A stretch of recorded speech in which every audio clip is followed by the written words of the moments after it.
So I work in customer service here at Spantech, and really the day just kind of starts out with going through some emails, making sure any type of follow-ups from the day before have went through and been checked off. I love having feedback from customers.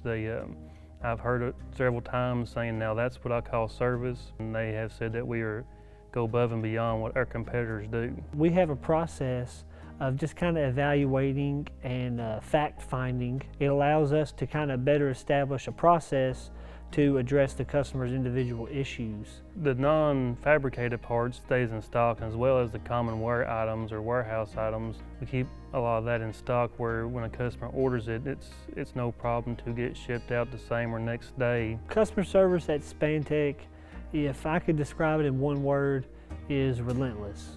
We are relentless in our pursuit to get our customers taken care of, to get their production lines back up and running as quickly as possible. And we've had customers, who were using a certain conveyor system or a certain conveyor line for years and then tried out Spantech products, and now they only use Spantech products.